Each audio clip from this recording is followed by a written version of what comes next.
என் அன்பான பிள்ளையே, ஒரு நிமிடம் மட்டும் என்னை விட்டு விலகாமல் இந்த வார்த்தைகளை கேள். நீ இந்த செய்தியை தற்செயலாக பார்க்கவில்லை. பல நாட்களாக உன் மனதில் வைத்திருக்கிற ஒரு ஜெபத்திற்காகத்தான் இன்று நீ இங்கே நிற்கிறாய். நீ யாரிடமும் சொல்லாமல் அழுத அந்த ஜெபம் எனக்குத் தெரியும்.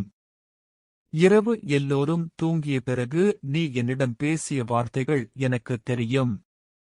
இயேசுவே, இன்னும் எவ்வளவு நாள் என்று நீ கேட்டதும் எனக்குத் தெரியும். என் வாழ்க்கையில் ஏன் இப்படியே இருக்கிறது என்று நீ மனதில் கேட்டதும் எனக்குத் தெரியும். நீ சிரித்துக் கொண்டிருந்தாலும் உன் உள்ளத்தில் இருந்த வலியை நான் பார்த்தேன். மற்றவர்கள் உன்னை பார்த்து நன்றாகத்தானே இருக்கிறாய் என்று நினைத்திருக்கலாம். ஆனால் உன் உள்ளம் எவ்வளவு சோர்ந்திருந்தது என்பதை நான் அறிவேன். நீ தூங்க முயன்ற இரவுகளிலும் உன் எண்ணங்கள் ஓடிக்கொண்டிருந்தன. ஒரு செய்திக்காக நீ காத்திருந்தாய். ஒரு வாய்ப்புக்காக நீ காத்திருந்தாய். ஒரு மாற்றத்திற்காக நீ காத்திருந்தாய். ஒரு மனிதன் மாற வேண்டும் என்று நீ ஜெபித்தாய். ஒரு கதவு திறக்க வேண்டும் என்று நீ காத்திருந்தாய். ஒரு பிரச்சனை முடிவடைய வேண்டும் என்று நீ அழுதாய். ஆனால் இன்று நான் உன்னிடம் ஒரு விஷயத்தை சொல்ல வந்திருக்கிறேன். உன் ஜெபம் வீணாகவில்லை. நீ கேட்ட ஒவ்வொரு வார்த்தையும் என் முன்னிலையில் இருக்கிறது. நீ மறந்து போன ஜெபங்களைக் கூட நான் மறக்கவில்லை. நீ, இயேசுவே, இதை மட்டும் செய்துவிடு என்று கண்ணீரோடு சொன்னதை நான் கேட்டேன். நீ பதில் கிடைக்காமல் போனதால் நான் உன்னை விட்டுவிட்டேன் என்று நினைக்காதே. அமைதியாக இருந்தது என் இல்லாமை அல்ல.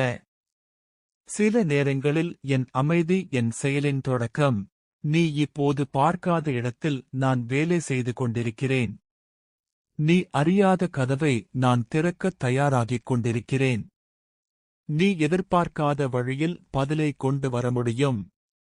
அதனால்தான் இன்று இந்த செய்தியை கடந்து செல்லாதே. இன்னும் கொஞ்சம் கேள். ஏனென்றால் நீ காத்திருந்த பதிலைப் பற்றி நான் உன்னிடம் பேசப் போகிறேன். ஆண்டவரே, எப்போது என்று நீ கேட்டிருக்கிறாயே. அந்த எப்போது என்ற கேள்வியை நான் கேட்டிருக்கிறேன். எப்படி என்று நீ கேட்டிருக்கிறாயே. அதற்கான வழியும் எனக்கு தெரியும். யார் மூலம் என்று நீ கேட்டிருக்கிறாயே. அதற்கான மனிதர்களும் எனக்கு தெரியும். எங்கிருந்து என்று நீ கேட்டிருக்கிறாயே. உனக்குத் தெரியாத இடத்திலிருந்தும் நான் பதிலை கொண்டு வர முடியும். பிள்ளையே, மனிதர்கள் மூடிய கதவு எனக்கு மூடிய கதவு அல்ல. நீ முடியாது என்று நினைக்கும் இடத்திலும் நான் முடியும். நீ முடிந்துவிட்டது என்று நினைக்கும் இடத்தில்தான் நான் தொடங்க முடியும். நீ அழுது முடித்த இடத்திலிருந்து உன் சாட்சியம் ஆரம்பிக்கலாம். வேதாகமத்தில் சங்கீதம் 30ஆம் அதிகாரம் 5ஆம் வசனம் சொல்லுகிறது, அழுகை இராத்திரியில் தங்கும், ஆனந்தம் விடியற்காலத்தில் வரும். நீ இப்போது இரவை கடந்து கொண்டிருக்கலாம். ஆனால் இரவு என்றென்றும் நீடிக்காது. விடியல் வராமல் எந்த இரவும் முடிந்ததில்லை. அதுபோல உன் கண்ணீருக்கும் ஒரு முடிவு இருக்கிறது. உன் காத்திருப்புக்கும் ஒரு காலம் இருக்கிறது.